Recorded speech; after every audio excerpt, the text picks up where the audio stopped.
Vamos a iniciar. Muy buenos días a todos, a las madrecitas, también un abrazo a la distancia, muchas bendiciones ya desde hoy y qué bendición a las que son mamás que tengan esa posibilidad, ¿verdad? Y a las que tienen su mamá también y su mamá, aprovechenla, moléstenla, moléstenla, así como traten de tener un buen día hoy también para ellos mañana. No solamente estos días, sino que todos los días del año. Muy parecido al de cariño, a usted no solo un día es todo el año. Bueno. Vamos a comenzar, mis queridos jóvenes colegas. Eh, Vamos a revisar un poquito la clase que vimos la semana pasada, terminar la que tenemos. Vamos a ver otro tema documento y calculo que no será más de una hora en lo que vamos a avanzar el día de hoy para que también no sea tan cansado en este momento. Eh, Entiendo que estoy compartiendo pantalla. ¿Alguien que me levante la manita o me pueda indicar eso? Sí, doctor. Muchas gracias, Zaira. Comenzamos pues. Vamos a revisar esto de la base constitucional del principio de legalidad. Recuerden que hablamos de legalidad penal, en este caso de legalidad no solamente en materia penal, sobre todo porque es una clase de penal, ¿no? Pero hay legalidad también en el 239 de la Constitución que se refiere a legalidad tributaria y el principio de legalidad como tal en específico, perdón, que está regulado en la ley también cuando señala que el Congreso de la República es la única que tiene esa primacía legislativa y que se necesita una ley, que es la reserva absoluta, para poder crear una ley y que esta ley cumpla con todos los procedimientos para que se pueda aplicar, en este caso, en un territorio. Recuerden que los elementos del Estado son Estado, territorio, nación y sobre todo, en este caso, el territorio nos compete por el tema de la aplicación de la ley, ¿no? Bueno. De esa cuenta, regresamos al artículo 17 de la Constitución y tenemos como la base constitucional de la previsión específica, de la exclusión de punibilidad ya les hablamos también del tema de las epígrafes, ¿verdad? Recordemos epígrafes y vamos a ver la diferencia del principio de garantía. El principio es una línea directriz que sirve para la creación, interpretación y aplicación de norma jurídica y la inspiración del sistema. Y la garantía son normas de observancia obligatoria mediante las cuales el legislador protege a los involucrados para respetar sus derechos indispensables. Ahora, cuando hablamos de principios y garantías constitucionales, que es lo que hemos estado hablando, los principios es la parte dogmática de la Constitución y como dice bien en la presentación aquí, es la interpretación y empleo de una norma jurídica. Ahora, em, la garantía constitucional y la forma cómo vamos a hacer valer estos principios. Por eso es que yo les he reiterado desde mucho tiempo que las garantías constitucionales son la acción de amparo, la exhibición personal y la acción o del día, la acción de inconstitucionalidad, que también se puede plantear como excepción o como incidente y también como su motivo de casación por fondo, en civil y en penal, puede ser también.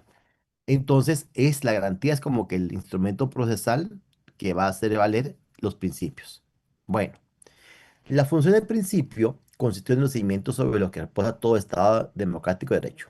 ¿Cuáles son sus fundamentos fundamentales? Libertad personal, seguridad jurídica y control del poder punitivo. El jus puniendi, ¿verdad? Ustedes, o sea, el Estado tiene la facultad, que es una facultad, de ejercer ese ejercicio punitivo sobre toda la población. Pero ¿cuál es ese límite? Ese límite a ese jus puniendi, a ese poder punitivo, va a ser entonces la ley. La misma ley le va a limitar ese jus puniendi al Estado, como tal, si no sería el acabose, ¿verdad? Como antecedentes históricos entonces de la antigüedad, se acuerda que vimos el Código Hammurabi, la Magna Carta. De hecho, ahorita recientemente le contaba a ustedes que el rey Carlos III de Inglaterra fue a mencionar parte de la Carta Inglesa de Juan Sin Tierra a Estados Unidos como consecuencia de los 250 años de la nación norteamericana. Entonces eso hizo referencia a eso y efectivamente fue parte de lo que se tomó en cuenta para esa constitución americana que tan sólida y tan antigua que es.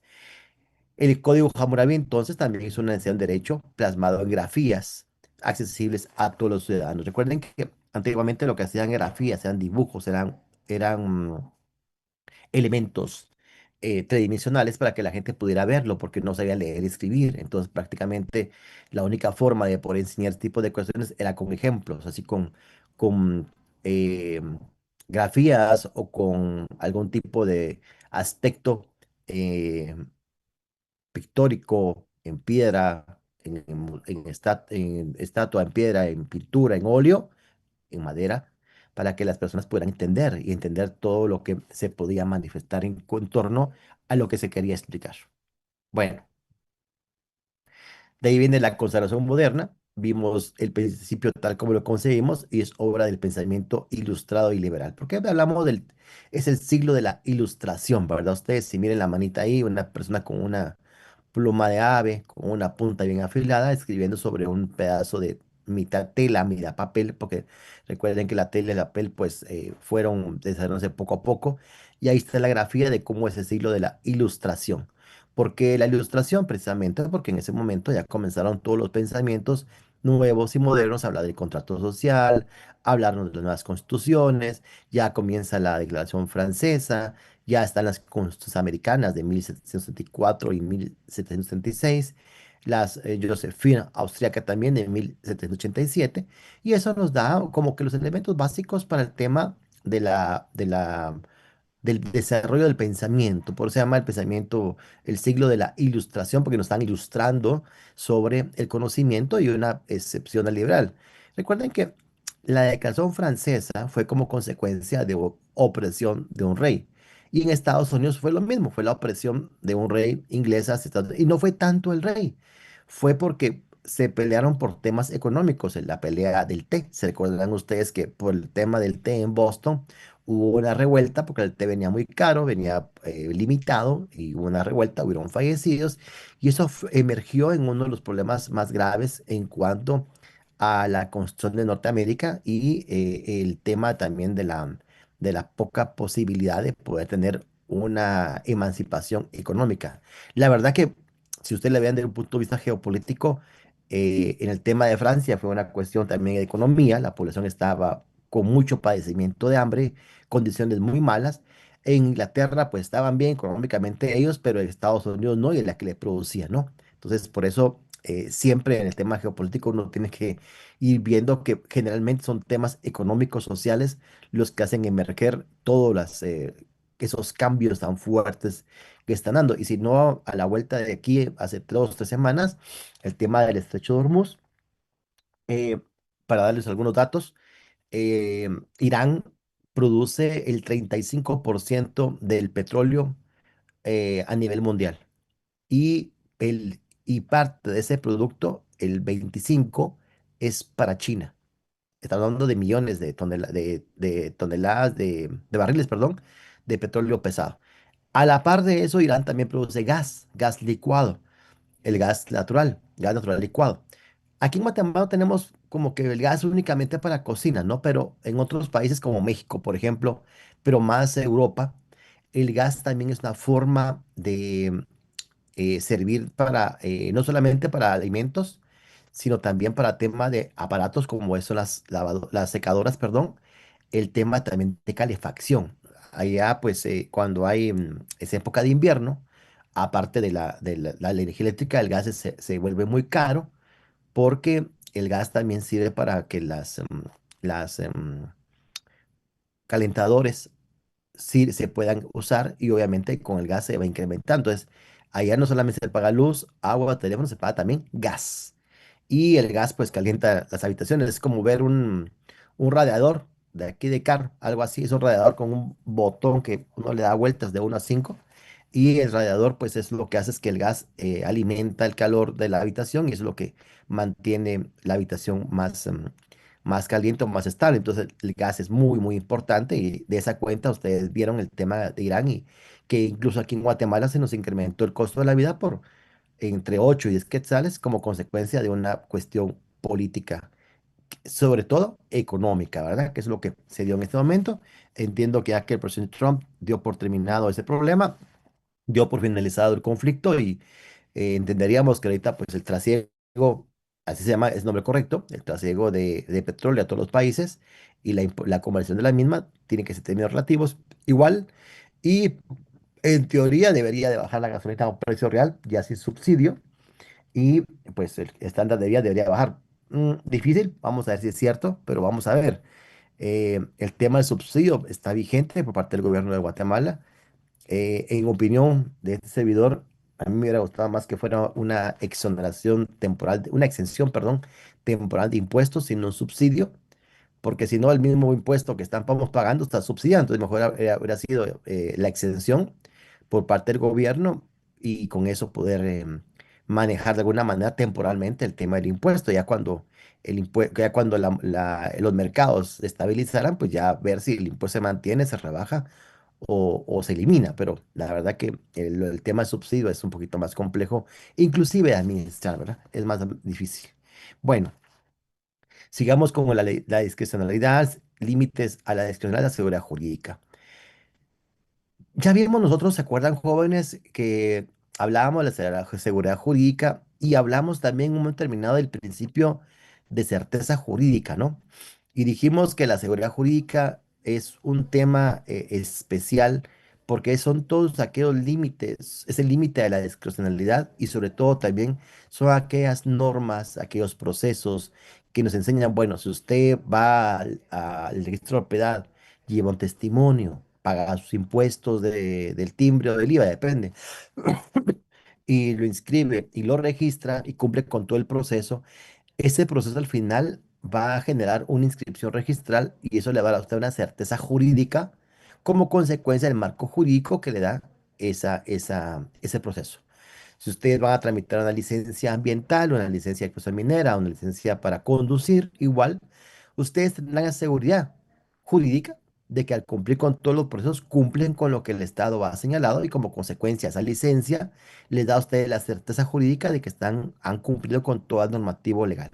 Eso es en esencia la seguridad jurídica, porque si usted ve la Constitución, y ya lo comentamos, y hablábamos de ello, la seguridad no solamente es la preventiva o la reactiva en materia de seguridad, derecho a la vida, ¿no? No, hay muchos tipos de seguridad, seguridad jurídica registral, catastral, judicial, o sea, la seguridad es mucho más amplio de la que nosotros conocemos.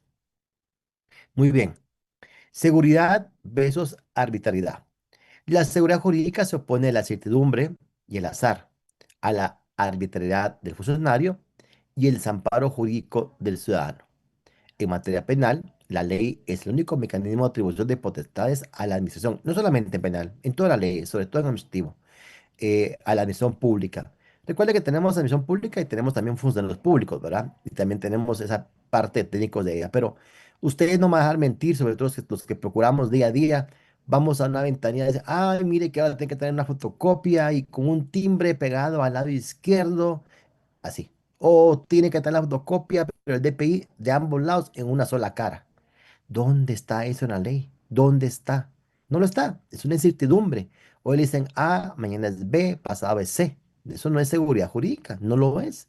Que ustedes, ahorita los que están procurando, ayer me tocó hacer mi colita, fui a dejar mi aviso trimestral y me tocó hacer mi colita, ¿verdad? Entonces, ahí estaba yo con mi cola para hacer mi trimestral y mucha gente regresaba porque el timbre estaba mal colocado, no cumplían con los timbres. Bueno, pero en este caso la ley de timbres es clara, pero igual no va a decir, mire, el timbre va adelante, va atrás. No, no se puede, eso no es tan así, no lo señala la ley, eso es en el cuerpo del documento. Ese tipo de incertidumbre y el azar se opone totalmente a la seguridad jurídica. El tema de la arbitrariedad. Fíjese, jóvenes que hace unos años en un congreso jurídico, bueno, hace unos, ya varios años, inclusive yo podría decir ya mm, lustros, lustros, sí, en un congreso jurídico se trabajó el tema de la legislación de ventanilla, le pusieron los colegas en esa época, ya señores mayores en este momento. Entonces, ahí miren, es que todo lo que el Estado inventa, no solamente con el tema de la administración tributaria, sino la administración a nivel general, ellos llegan y ustedes un día llegan a la ventanilla y dicen, ah, mañana es B, mañana es. Entonces, a ellos le denominan esa figura legislación de ventanilla, porque no está en la ley, pero si ustedes no cumplen con lo que dice la ventanilla, automáticamente, pues, su documento no es recibido o es rechazado inclusive, ¿verdad? Entonces, ahí está la legislación de ventanilla, ¿no? Bueno, sigamos. En este caso tenemos la primacía y reserva de ley. Se acordarán ustedes que lo mencionamos también. Y dijimos que había una primacía de ley. Esta primacía de ley entonces la tiene por excelencia. ¿Quién? La va a tener el sometimiento del ejercicio público a la voluntad de la ley. Y esa soberanía que se radica en la primacía de la ley la tiene entonces ¿quién? El Congreso de la República, ¿no? El famoso Congreso de la República, que es el llamado a ver ese tipo de cuestiones y es la que tiene la potestad, según la Constitución, de poder cumplir con esta función esencialmente hablando. Entonces, jóvenes, aquí tenemos también el principio de reserva de ley, que lo hayamos visto también, y es la obligación específica, a lo mejor un poquito para la izquierda, ¿sí? Obligación de regular materias específicas, especialmente afectación de derechos. ¿A qué me refiero a afectación? Nosotros tenemos derecho a la vida, derecho a la salud, pero también tenemos algunos derechos que son como que limitados, por ejemplo. Si ahorita hay una prevención, si ahorita estamos en un estado de prevención, como lo manifestó el señor presidente de la República, pues debemos cumplir con el estado de prevención. Entonces ahí hay una afectación de derechos, libre locomoción, etcétera. Entonces esa reserva de ley nos obliga a regular en materia, a través de la ley, cómo nos van a afectar o cómo va a ser que se va a desarrollar esta afectación. Tenemos la primacía legislativa de la ley y la reserva. Ahí es la obligación de regular materias específicas exclusivamente en normas con rango de ley. Y aquí tenemos la ley en este caso, estado de prevención, nos está dando algunas limitaciones a nuestros derechos constitucionales, pero que la misma ley señala y nos dice efectivamente, mire, usted en este momento está afectado por sus derechos. Por ejemplo, pandemia. No podíamos movilizarnos de una hora a otra hora libre locomoción, ¿no? Estábamos limitados, pero por el principio de reserva de la ley nos tiene que indicar claramente en qué tiempo, en qué momento y cómo nos iba a afectar, cómo se iba a restringir y cómo se iba a compatibilizar, perdón, este concepto. Bueno, entonces sigamos. Solo voy a apagar aquí esto y sigamos. Entonces tenemos límites de la aplicación. En materia penal, básicamente, pero recordemos que en todas las áreas del derecho, por supuesto, ¿verdad? No solamente este. em, Tenemos la provisión de analogía, eso lo sabemos.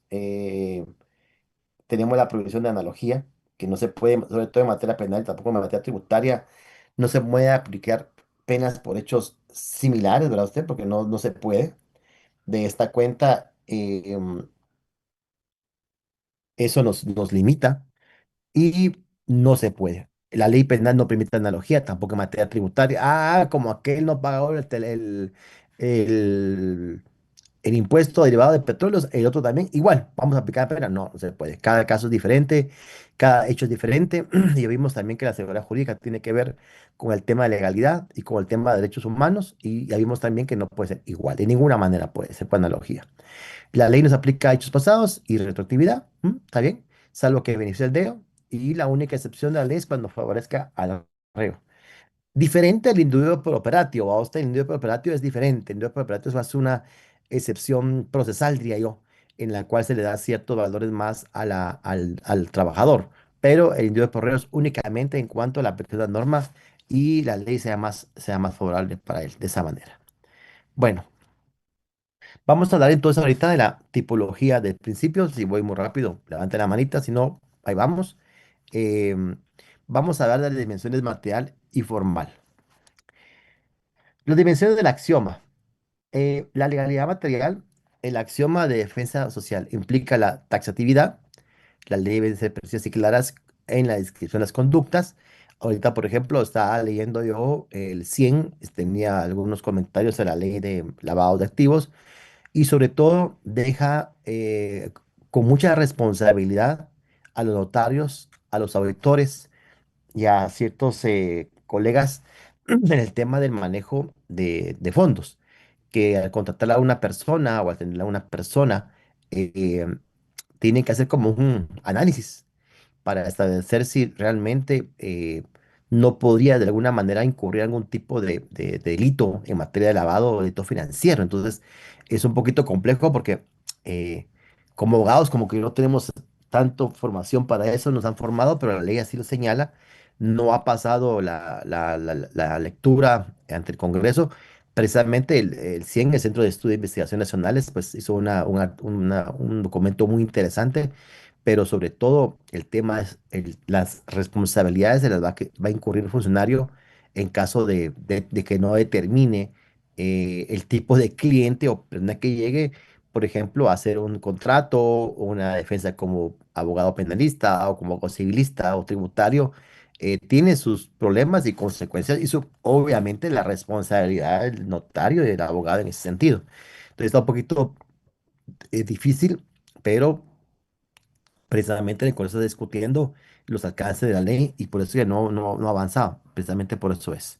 Y la legalidad formal es el axioma jurídico de reserva absoluta. Solo el Poder Legislativo puede crear normas penales siguiendo el proceso constitucional y solamente penales de toda clase. Solamente hay dos legalidades entonces, la material y la formal. La material es que sea taxativo, que sea claro, que sea preciso y claro. Y la formal, ya vimos también que es el principio de reserva que tiene perdón, de primacía legislativa lo tiene el Congreso de la República y solo el Poder Legislativo, como una legalidad formal, puede crear normas penales siguiendo el proceso constitucional.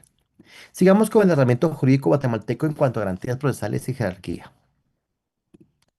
Ya hablamos de la supremacía de la constitucional. Este documento no lo he subido a la Clarum, lo voy a subir ya próximamente. El artículo 44, nulidad, nula ipso iure, que disminuye o restringe derechos constitucionales. Ahora, esa nulidad ipso iure, ¿cómo se hace? ¿Cómo se declara? ¿Quién la declara? A ver, Saraí, yo creo que usted se recuerda a eso. Usted me lo preguntó, creo. Saraí Caballeros. ¿Cómo se declara una nulidad de una ley? ¿Cómo se expulsa del ordenamiento jurídico de una ley? Que no sea a través del Congreso. Buenos días, Lick. Bueno, ya Saraí. Mm, ¿Se acuerdan que les dije, miren, las normas jurídicas se pueden expulsar de dos formas? Una es por derogatoria del Congreso. ¿Y cuál otra forma? ¿Cuál es la garantía constitucional con la cual usted puede decir, esta ley es y se va afuera? inconsti- Eso, inconstitucionalidad. la acción de inconstitucionalidad, correcto. Entonces, precisamente estamos viendo las garantías constitucionales. En este caso, cuando yo declaro que una ley, yo pido que la ley es nula ipso iure, o sea, nula de pleno derecho, no es que venga Saray y diga, es como es nula, de hecho no lo usan. No, no, no, no. Saray tiene que iniciar su acción de inconstitucionalidad y obtener de parte de la Corte de Constitucionalidad una respuesta, una sentencia en la cual diga efectivamente la norma es nula de pleno derecho y en consecuencia se le expulsa del ordenamiento jurídico. Por eso es nula ipso iure, a eso se refiere, ¿verdad? Y se hace a través de una acción de inconstitucionalidad.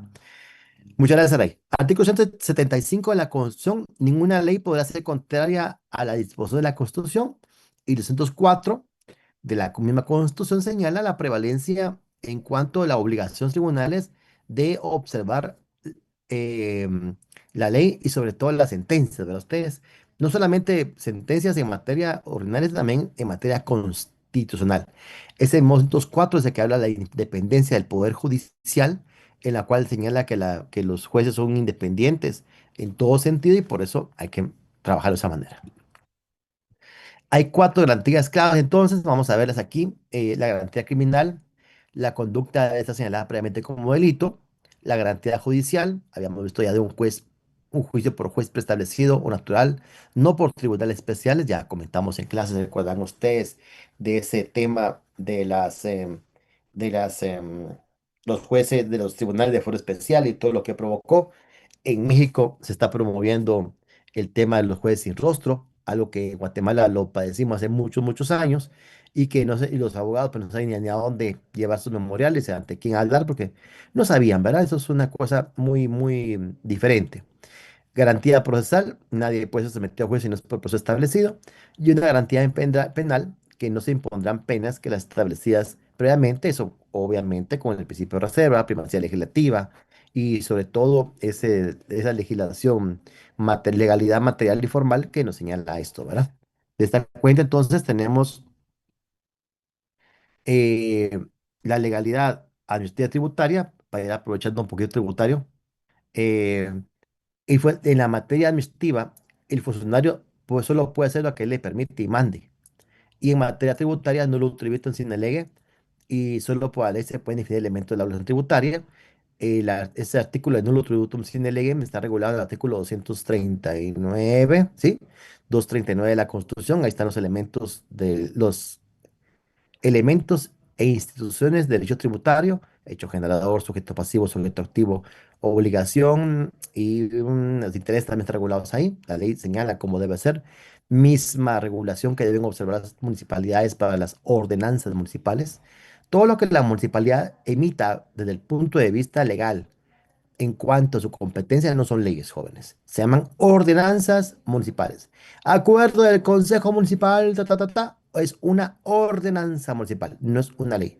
Pero en materia tributaria, sobre todo, la ley señala que se debe cumplir con el artículo 243 de la Constitución, o sea, que debe cumplir, perdón, 243 es capacidad de pago. Y capacidad de pago y reserva de ley. Y 239 es los elementos del hecho, los elementos de la orden tributaria. Entonces las municipalidades deben cumplir con esas normas constitucionales para poder crear tributos municipales. Que se me ocurra a mí que soy el alcalde de un pueblo y quiero cobrar por pasar un puente. No, no se puede. Es ilegal. No se puede. Es que el puente no es suyo. Que se me ocurre a mí que vengo de El Salvador y mi pueblo y mi municipio es cabal a la mitad de Salvador, de entre Guatemala y Salvador, y quiero que paguen porque pasan por el municipio. Tampoco se puede. No obstante, las calles y avenidas son suyas. Usted no puede crear un tributo en que vaya a limitar, por ejemplo, la libre locomoción, por ejemplo. No se puede. Entonces, por eso que ahí no es un tributo sin de ley, no se puede hacer ningún tipo de tributo, sino de ley, no solamente de carácter legal a nivel de ordenamiento territorial toda Guatemala, leyes, y las ordenanzas municipales también tienen ese mismo principio. Y en materia administrativa, el funcionario solo puede hacer lo que la ley le permite y mande. La ley es el límite externo y aquí desarrollamos algo más de una vez aprovechando. El reglamento es la forma como se va a desarrollar la ley. El reglamento nunca puede estar sobre generar ningún tipo de obligaciones ni generar ningún tipo de imposiciones, sanciones, que no esté contenido en la ley. El reglamento solamente puede desarrollar la ley. Ustedes como abogados más adelante van a ver que muchas personas, muchos entes del Estado, sobre todo municipales, van a querer que a través de un reglamento desarrollar una ordenanza y quieren ahí poner como que todas las sanciones que se olvidaron, ¿va? No se puede. Un reglamento solamente sirve para explicar y desarrollar la ley. No es para hacer la ley. No se puede. Eso no se puede. No se puede.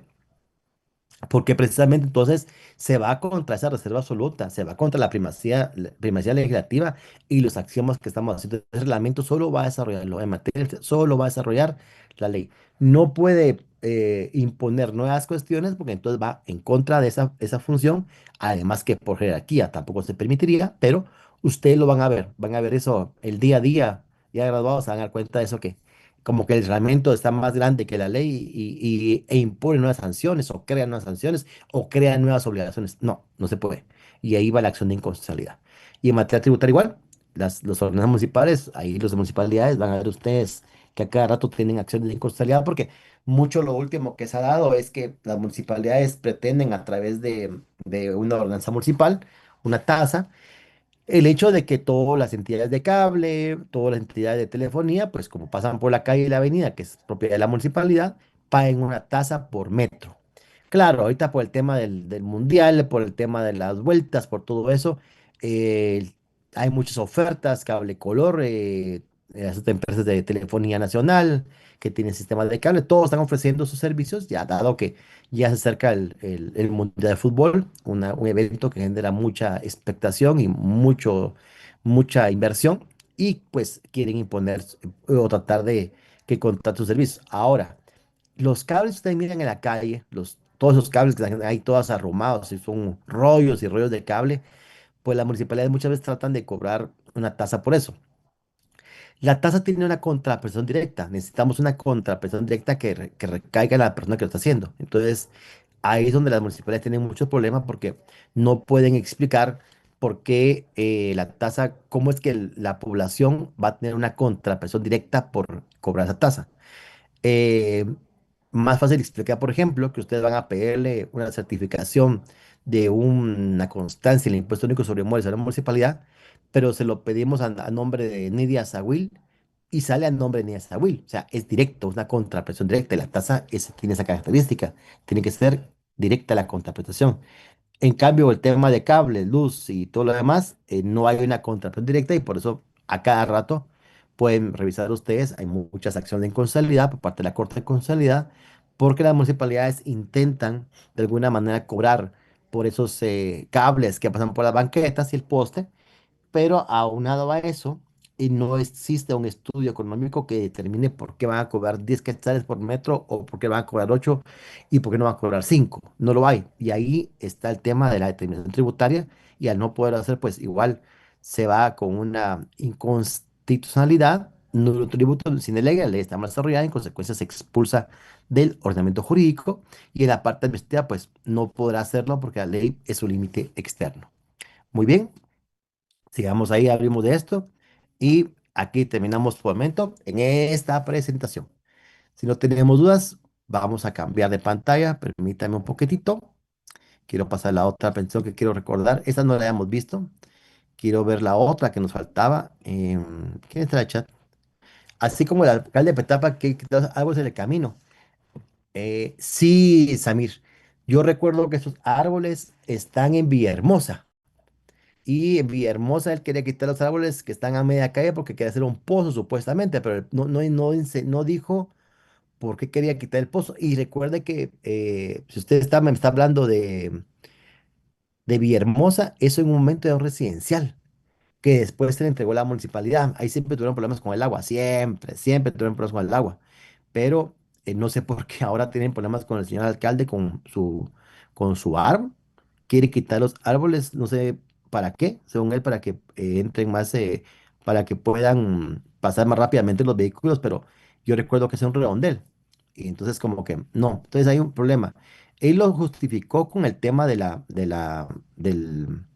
agua, porque quería preferir un pozo, lo cual tenía lógica, ¿no? Si fuera un pozo tenía lógica, pero al final no era tanto el pozo porque no, como que no tenía la función de poderlo hacer de esa manera, ¿verdad? Pero bueno, sigamos. Sigamos con esta presentación entonces, el debido proceso y el principio de legalidad. Eh, en ese sentido, vamos a recapitular rápidamente, este ya lo vimos también, el debido proceso también lo vimos ya, ¿se acuerdan ustedes? Y si no, pues vamos a repetirlo hoy porque nos faltó terminarlo, la verdad. Nos faltó terminar este concepto y nos faltó también avanzar con el otro para tener ya más o menos una idea más o menos clara. Es un principio jurídico procesal sustantivo de conformidad con el cual todos tenemos garantías mínimas. Ya vimos legalidad, vimos reserva de ley, estamos viendo este concepto de debido proceso.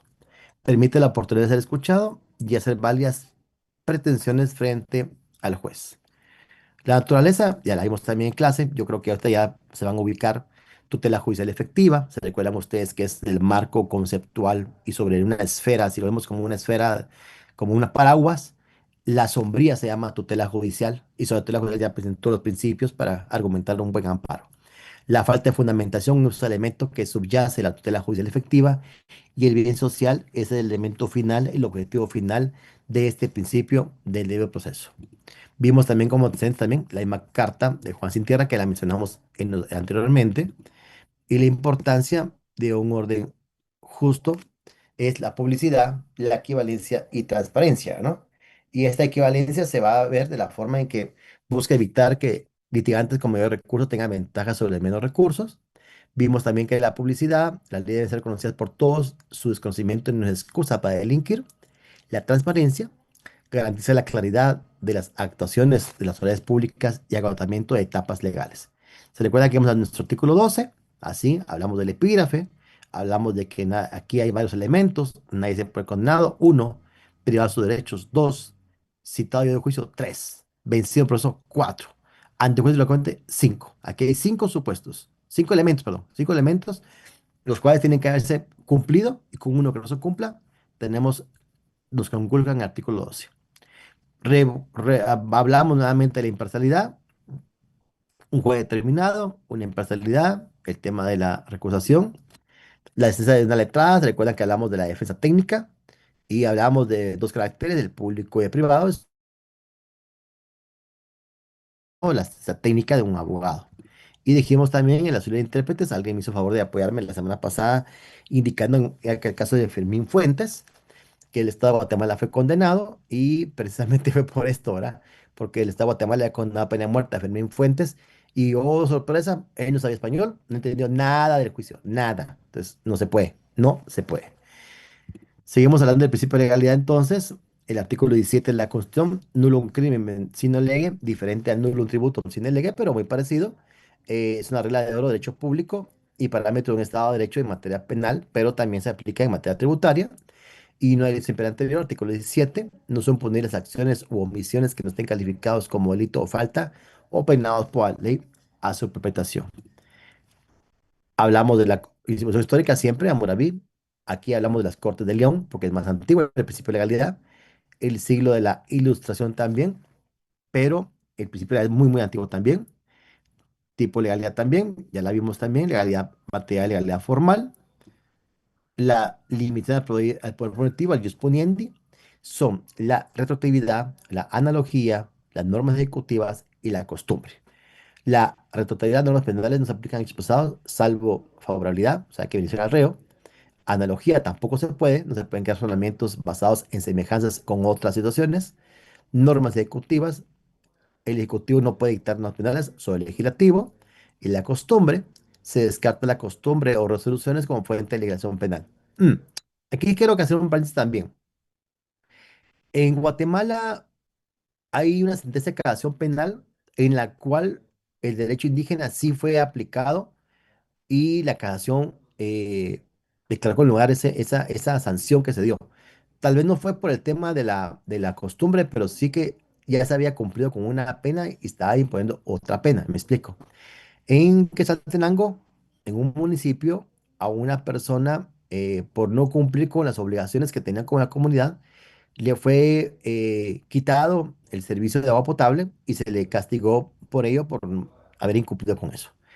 Entonces, él planteó una acción penal en la cual se le estaba dando derecho al suministro de agua, era creo que usurpación o algo así, y primera instancia condenó, segunda instancia condenó, pero Cámara Penal dictó una sentencia muy interesante, casó, indicando que en este caso la costumbre había impuesto una sanción como consecuencia de un deber de obligación y que no se podía aplicar una sanción penal, puesto que el sistema de las tradiciones y costumbres guatemaltecas, el derecho maya, ya la había hecho. Entonces sería como que una doble sanción.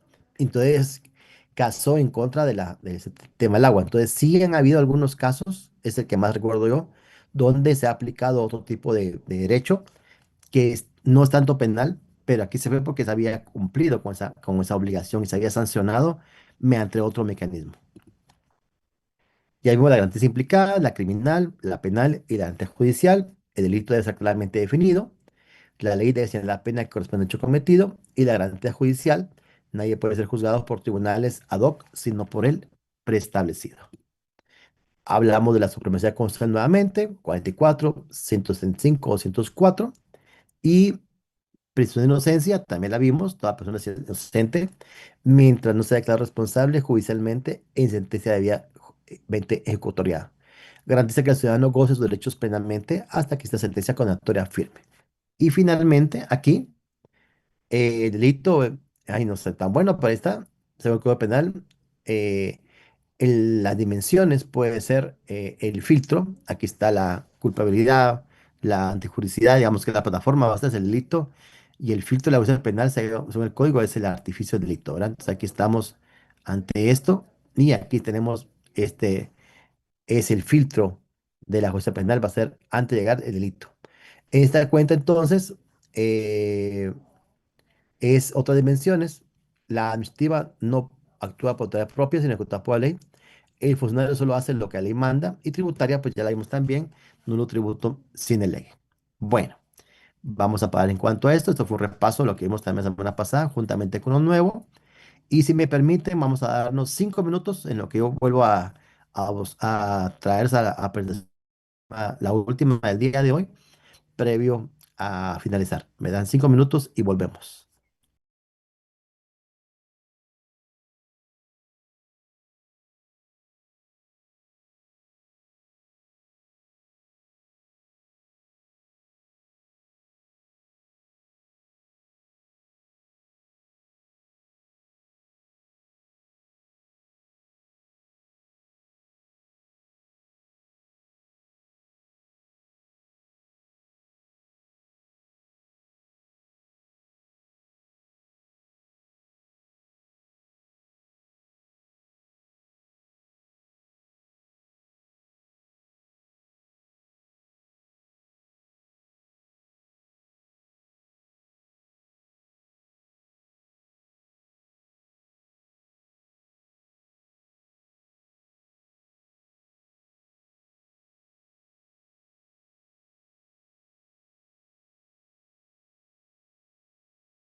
Muy jóvenes, ya volví. Vamos de nuevo, pues. Siento calor ustedes, pero bueno, yo creo que sí hay calor. Pero bueno, vamos a ver entonces ya elementos de los principios siempre, una versión más corta ahorita de los derechos de defensa. Ahorita voy a preparar la presentación para compartirla con ustedes, si me permiten. Ahí estamos. Muy bien. Ahí estamos en pantalla. Vamos a ver el tema de derecho de defensa y derecho, sobre todo en este momento vamos a ver el derecho de asistencia de un defensor. Vamos a ver. El derecho de defensa, el Estado busca, ya vimos, el bien común y el bien social, y este derecho de defensa asegura que todos tengan acceso a una represión legal. ¿Qué es un defensor? Es un poder legal que protege los derechos del imputado y, pues, obviamente va a asegurar un juicio justo, dado su conocimiento como letrado. La función del defensor, entonces, en el caso de que no cuente con gratuidad, pues es obligación del defensor proporcionar asistencia legal gratuita a aquellos que no cuenten con recursos, garantizar el acceso a la justicia para todos. La lealtad procesal, sobre todo, debe actuar en ese sentido, asegurando que los derechos del imputado sean defendidos con integridad y respeto durante todo el proceso judicial, y debe ser también equitativa. La defensa pública debe ser distribuida equitativamente, asegurando que todos los imputados tengan acceso a una reprotección legal adecuada, sin importar su situación económica. Vamos a ver entonces el concepto de la defensa. La defensa es un hecho inherente a la defensa legal esencial para garantizar un juicio justo y equilibrado ante los órganos jurisdiccionales. Ya vimos que los leyes de la defensa se hizo a través de la Grecia antigua. El derecho de defensa estaba permitiendo la representación por terceros para garantizar la justicia de los juicios. En el romano, el concepto de defensa se trae del patrono y el advocato, ¿se acuerdan que lo vimos ya? Asegurando que los acusados tuvieran una representación legal adecuada. Y en el derecho germano se introdujo la figura de intercesor y defensor de oficio, resaltando la importancia del apoyo legal en el proceso penal. Recuerden ustedes que el derecho alemán es uno de los derechos más modernos y sobre todo más similares al nuestro, por la forma como se ha desarrollado. Y prueba de ello es que Muñoz Conde, por ejemplo, que es un famoso autor español, mucho de lo que él trae a colación viene del derecho alemán. Y de hecho hay muchos autores alemanes que, traducidos por España, son los que tenemos dentro de la doctrina procesal penal y penal en Guatemala.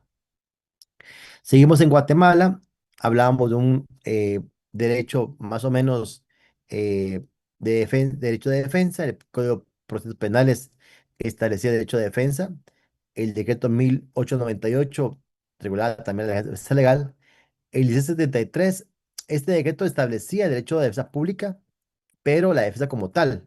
No había un instituto de la defensa, porque la defensa salió hasta el actual Código Procesal Penal. Antiguamente, nosotros en el Código Procesal Penal, los que éramos estudiantes de Derecho en aquella época antes del Código, pues nos teníamos que ir a tribunales, procurábamos, era inquisitivo el sistema, no había forma de hacerlo oral, y nuestros abogados eran nuestros profesores del bufete popular, y ellos nos firmaban los memoriales, llevábamos las copias y ahí pues hacíamos el papel español porque era escrito, los memoriales, si era civil pues era en papel sellado de menor valor, pero si era penal pues español, se usaba papel carbón y era igual como salía, duplicado de tres copias de los test, era un poquito complicado y a máquina todo, toda máquina. Entonces era muy complejo. Los estudiantes de derecho eran los que defendían a las personas que no tenían acceso a un recurso para una defensa. Entonces sí, se está conculcando los derechos de las personas y por eso nació esa defensa pública penal. El marco legal entonces, tenemos la Constitución Política de la República de Guatemala, artículo 12, el Código Procesal Penal, que está en el artículo 20, el derecho de ser defensor, asegurando que los imputados cuenten con su apoyo legal adecuado durante el juicio. Obviamente, en Guatemala tenemos el inconveniente de que existen megajuicios en los cuales un abogado lleva la defensa de 10 15 personas, y eso así es. Yo tuve la oportunidad de ver un megajuicio en Villanueva, les conté ese caso de una persona que se peleó la administrativa ahí porque la estaba por asesión en lista y era una señora que estaba cargando una señora joven, muy joven, cargando a su hijo y llegó un fulano a decirle que supuestamente le era un teléfono. La policía pues estaba iniciando la llamada. No le encontraron nada a él ni a ella, y no obstante eso, pues ella fue detenida por acción ilícita en base a un teléfono que ni siquiera existe en el proceso del bendito teléfono, ni cómo se utilizó tampoco, y mucho menos que ya lo tuviera, pero llevaba 4 años padeciendo una prisión preventiva, o sea, una pena anticipada prácticamente, y pues antes de que se fuera a debate, pues logramos la medida sustitutiva de la persona. Es la hora, al día de hoy, ahorita, que en la alzada no se ha conocido del recurso de casación penal, ya va para 5 años, porque son grandes, son como 180 personas. Y ahí me di cuenta que en la alzada, por ejemplo, dos abogados estaban llevando la defensa de oficio, dos abogados digamos que especializados en medios de impugnación, estaban llevando la defensa de 20 personas cada uno. Imagínense cómo leer, cómo analizar la defensa de 20 personas. Muy complejo, muy complejo. Entonces sí, tiene sus falencias este artículo 20 sobre la defensa pública. Es demasiado trabajo para los abogados de la defensa pública y de verdad que es mucho lo que tienen que hacer y los abogados se dividen en los que van a llevar a la primera instancia el debate y los que hacen los medios de impugnación. Pero definitivamente es difícil que un abogado se dedique solo a medios de impugnación sin haber visto el debate, pero bueno, así está. Y son muy pocos en el debate, igual. Dos abogados de defensa pública, cada quien con 20 personas, imagínense ustedes, ¿verdad? Pero bueno, y no se cumple esta igualdad. No se cumple, pienso yo, porque la verdad que cuando hay muchos, pero pocos abogados, no hay una igualdad, no hay acceso equitativo, la protección es relativa y el respeto por la dignidad humana pues es muy poca o muy pobre, digámoslo así, porque no hay una igualdad en la asistencia. Y por eso lo traía aquí a la mesa esta defensa pública, sobre todo la defensa. El imputado es la persona acusada en un proceso penal, enfrentando cargos. Su rol es crucial y está protegido por los derechos fundamentales durante el juicio. ¿Qué tenemos que ver como desafíos sociales en cuanto a la defensa? Aparte de lo que les comentaba a ustedes de la defensa penal en cuanto a la forma de las personas, pues la persona inocente se ve mucho amenazada por juicios públicos, creando un ambiente hostil que afecta el derecho de defensa justa, equitativa y de proceso penal. Los juicios públicos se refieren a aquellos juicios en los cuales tienen un componente social y obviamente pues ahí los medios muchas veces ya están condenando a la persona y todavía no hemos llegado al debate, ¿verdad? Y de ahí dicen que el juez liberó a una persona que era homicida y de repente el arma tenía, ¿verdad? Entonces sí, hay entonces esa presunción de inocencia a través de ello.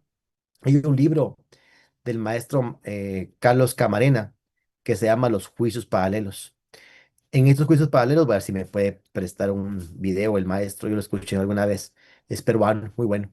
Él señala en el caso de Fujimori cómo es que las redes sociales ya lo estaban condenando a, a cuestiones y cuando él ni siquiera estaba en esa época en el gobierno, por ejemplo, pero ella estaba condenada por las redes. Hay un juicio paralelo, el juicio penal y el juicio en las redes de comunicación, en las redes sociales.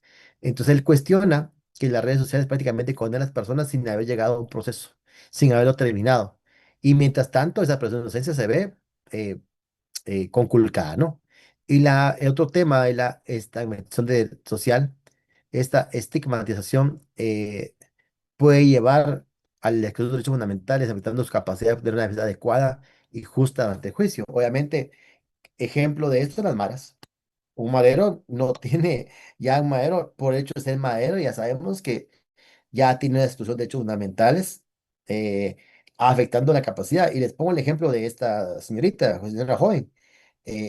Según la investigación, esta señorita era mamá de según ellos, ¿va? Era mamá o era conviviente de un marero. Y que el niño era producto de una cuestión de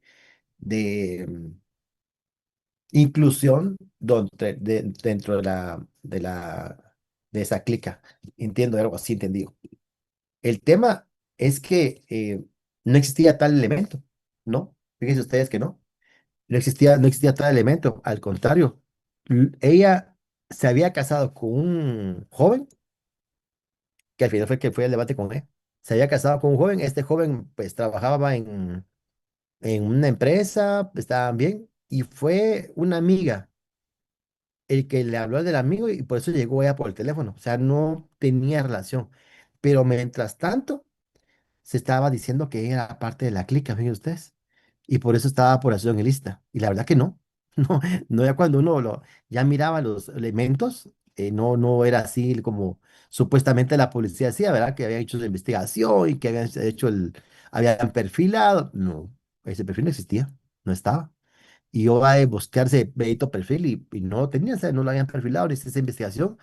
Ellos asumían que era así y no era así. Entonces, en este caso, el caso ella está estigmatizada. Es más, ella ni siquiera tatuajes tiene, pues no llevaba tatuajes. Entonces, hasta ese liability approach que existe en materia penal, sobre todo en materia alemana, ese liability approach es como etiquetar a la persona. Miramos a una persona que tiene tatuajes, es madero.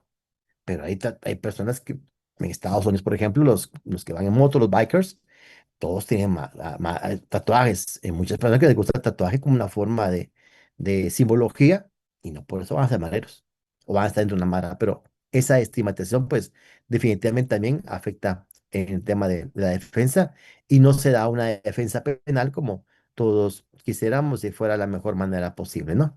Y ahí se conculca la presunción. Traigo este tema de derecho de defensa porque estamos viendo también el debido proceso y aquí lo estamos viendo como que un poquito más puntual en cuanto a la defensa dentro de la instancia de la Defensoría Pública y también los desafíos sociales que tiene esta defensa cuando es muy limitada y esta estigmatización de derechos de defensa. De esta cuenta, por eso, cómo se ve conculcado la presunción de inocencia que habíamos anteriormente referido y también el tema de la estigmatización social como consecuencia de la exclusión y sus derechos fundamentales, pues se pueden ver limitados, se pueden ver incluso afectados y una defensa adecuada y justa pues se va a ver súper, súper limitada para las personas. Muy bien, yo creo que aquí terminamos por el día de hoy, una clase pequeña, diríamos así, no tan pequeña, pero sí. Y pues, ¿cuál es la conclusión? Pues tenemos que promover una justicia, unos derechos equilibrados, tal cual como está la balanza, ¿va? Una balanza equilibrada y justa para todos, la justicia y la equidad y el máximo grado de justicia que es la equidad. Entonces, jóvenes, vamos a parar por el día de hoy. Agradecido por su presencia, por su tiempo. ¿Alguna duda en cuanto a lo que vimos? Y si no es así, pues nos vemos.